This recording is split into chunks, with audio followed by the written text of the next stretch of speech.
All right, welcome back to Law and Crime Network. We are covering the Ashley McArthur case out of Florida. It's already fascinating with a lot of twists and turns. I've been in studio with Katherine Smith, but then I also have the opportunity to bring in one of our favorites here at the Law and Crime Network. I've had on many times, Latonia Hines, prosecutor, Emmy Award-winning TV legal analyst. Now, I've not read that title with anybody else, and the one that I like the most is a self-professed hardcore Gator fan. How you doing, Latonia? I'm very well indeed. My team won this past weekend, so it's great. Well, they got you cheering for them, so they got a great advocate. For sure. So what do you, let me just toss it to you. What are you thinking of this crazy mishmash of a case here with all these personalities and this money going around? How's the prosecution doing putting this case together? Well, I mean, they're trying, and the main thing is you've got to really lay it out for the jury so they get it and they understand it. It's already hard enough understanding racketeering on its own, but understanding the nuances with regard to what McArthur was doing and then her motive for wanting to kill the victim. And so that's where we've got to make sure that everything's clear. So they're going to be painstaking about it. Yeah, for sure. And I'm being told by our producers that there's more court activity, so let's go to court. Okay, while we're waiting for that next witness, Katie, I think that obviously the point that was trying to be made, I love when recrosses, they start getting more and more narrow, is did he tell you to get rid of this 38? What is the idea there is that is the murder weapon, and the answer was no. He just gave to me that gun like many other guns. That was a good testimony for the defense, and you had indicated when we were off camera that it almost seems like the defense had opportunities to prep this witness even though it was a prosecution witness. What did you mean by that? Well, I think that at every opportunity, they were trying to get more favorable testimony from him. You know, have you ever seen her angry? Did she ever have you get rid of the gun? You know, painting this picture that she was relatively charitable. It seems to me that he obviously does not want to be there testifying against his ex-girlfriend, and I felt that it was smooth enough that it looked like the defense probably had the opportunity to talk to him. Yeah, Latonia, what do you think about all that? Because normally when you have a witness called by the prosecution, it doesn't feel like you're pulling teeth, and somewhat it was kind of pulling teeth. He didn't give you anything more than yes or no, and I definitely felt that he had been prepped by the defense. Yeah, interesting. So sometimes prosecution puts on somebody that maybe I was very, very, very reticent of doing that when I was a prosecutor for that exact reason. Anyway, Alexis Cook, I believe, is on the witness stand. Let's go to court. Okay, well, the most important question of every trial, and it's in every single state, is what about lunch? Okay, everything revolves around the lunch schedule and making sure the jurors are well fed.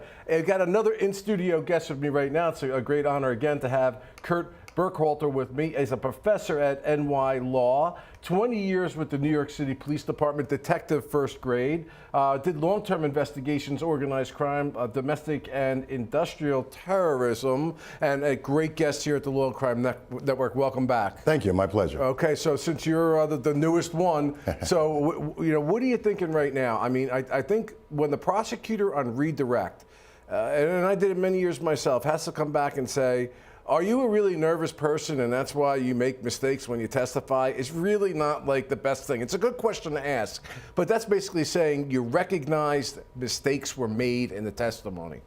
I agree. Yes, it's in a perfect world, it's not a question you want to ask, but certainly the defendant was nervous, the defendant made mistakes, and if the prosecutor had the choice between hiding those mistakes or putting them out in the open for the jury and helping them make a decision, I would go with the latter. Right? You're nervous today, aren't you? Do you know, isn't that you're testifying at a homicide trial? You're testifying about drugs and so forth. Wouldn't a normal person be nervous? So it does help to humanize the witness. How much damage control is up to the jury. Interesting, though, how prosecutors don't feel the same way when the defendant is on the witness stand and making some, you know, mistakes. And those are the people who ultimately are nervous because their lives are on the line. Quick, 10 seconds or less, each one of you. Katie, did this witness go well for the prosecution or not? I think it went better for the defense. Better for the defense? The defense, correct. Professor? Anytime the defense can show that there are errors in testimony, it's better for the defense. Latonia? I'm going to have to say defense.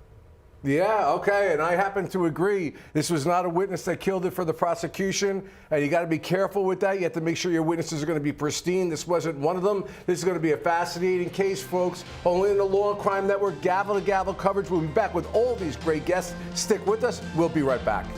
Okay, completion of another prosecution witness, a friend of the defendant. Latonia, let me go out, since you're not in studio and you're listening to this. I'm asking, what was the value of this witness to the prosecution? How was this moving the prosecution's case forward? Did it succeed, and how did the defense do? It's a big order, Latonia, but I know you can handle it.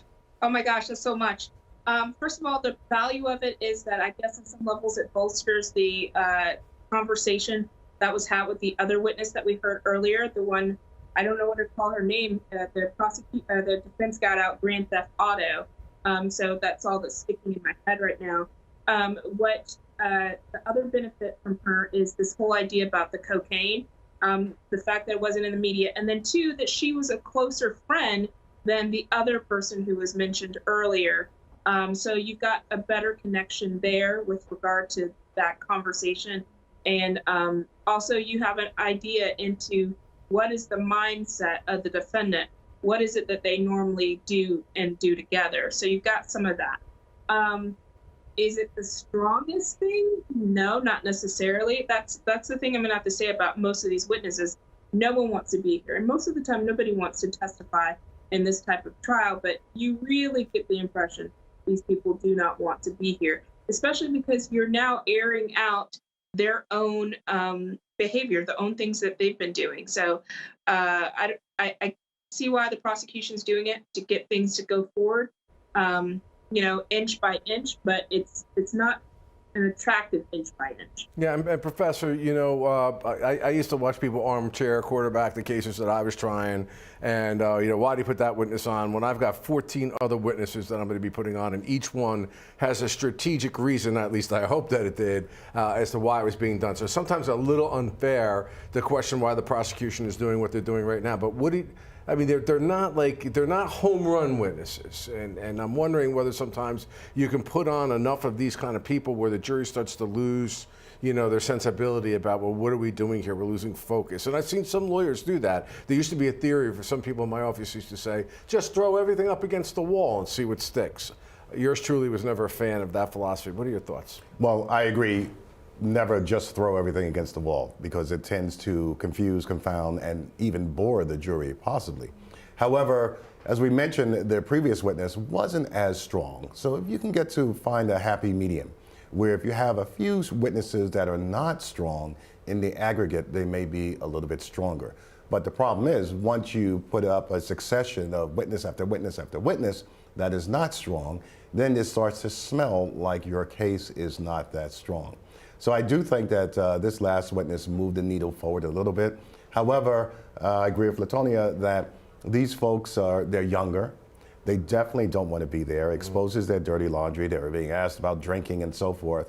And it's always in the back of the jury's mind when someone admits that they had been drinking, how reliable is their memory. Right. Katie, before with one of the other witnesses, a colloquy occurred, or a question kind of came out there, instituted by the prosecution. The witness answered in a very bad way, and the judge basically admonished and stopped it. Can you give our audience an explanation of what went on there? And then I'd like to talk to you about what would your experience. In mine, there'd be a curative instruction very strongly given, and as a defense lawyer, I would have been up there yelling and screaming that this information was allowed to get out, and I would have been looking for a mistrial. Thoughts? Agreed. I think we both cringed when we heard this. It was surrounding questioning. I think it was Alexis Cook. The prosecutors are questioning Alexis about what she had perceived in the media.